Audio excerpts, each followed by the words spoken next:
Wisnu yang berbahagia,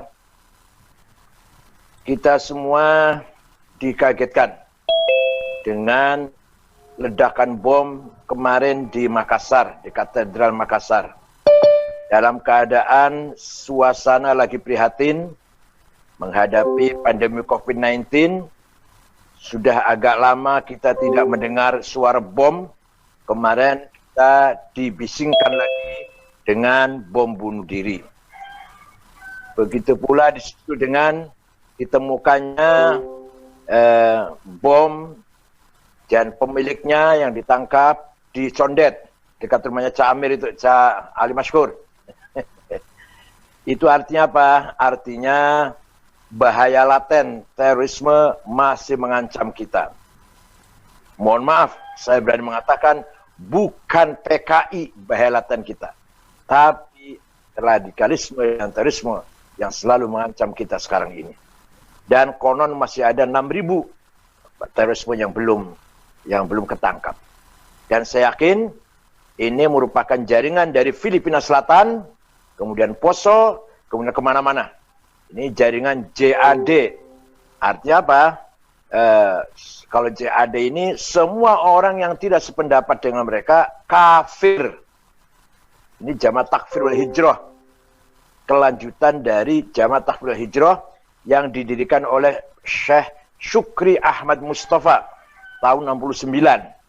Namanya Jamaah Takfir wal Hijrah. Semua orang kafir. Yang mereka membunuh Menteri Agama Mesir, Syekh Hussein Al-Zahabi, membunuh wartawan senior Ahram, wartawan Ahram senior Yusuf As-Sibai, puncaknya membunuh Presiden Anwar Sadat tanggal 3 Oktober tahun 1981, dan tahun kemarin ngebom masjid lagi sholat Jumat, 860 orang wafat meninggal dunia syuhada karena menganggap walaupun lagi sholat mereka itu kafir. Inilah JAD. Jadi Ansar Daulah. Beda dengan Ansar Tauhid, JAT, Abu Bakar Bashir, itu yang disasar non-muslim.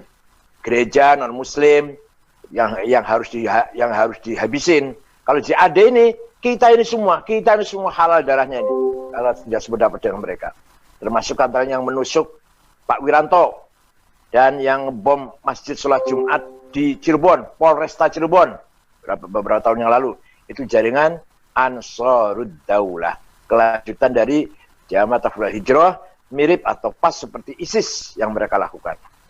Ini artinya apa? Artinya kalau kita benar-benar sepakat, benar-benar kita satu barisan ingin menghabiskan atau menghabisi jaringan terorisme dan radikalisme, benihnya dong yang harus dihadapin.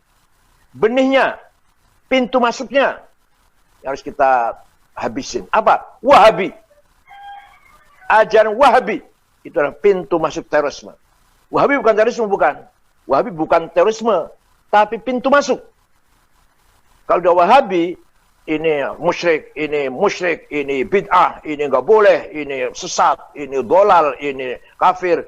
Itu langsung satu langkah lagi, satu step lagi, sudah halal darahnya, boleh dibunuh, boleh itu.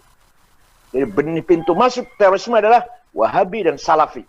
Wahabi dan Salafi itu ajarannya ekstrim, tekstual, harfiyah, lafziyah,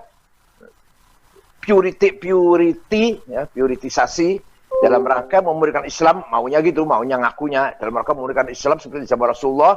Semua dianggap bid'ah, dianggap sesat kalau tidak seperti persis seperti zaman Rasulullah. Walaupun mereka naik mobil sih, bukan naik onta. Tapi apapun yang kita lakukan kalau nggak seperti Rasulullah katanya bid'ah. Nah, kalau bid'ah berarti sesat, kalau sesat berarti neraka. Kullu bid'atin dhalalah wa kullu dhalalatin finnar. Setiap barang yang baru yang tidak ada zaman Rasulullah bid'ah, wa kullu bid'atin dhalalah. Setiap bid'ah sesat, wa kullu dhalalatin finnar. Setiap neraka. Dan ini ajaran seperti ini pintu masuk untuk menjadi terorisme, menghalakkan darah orang sesama orang muslim. Nah, kemudian pelajaran agama yang disampaikan di fakultas umum, bukan usuluddin, bukan syariah maksudnya, kedokteran, hukum,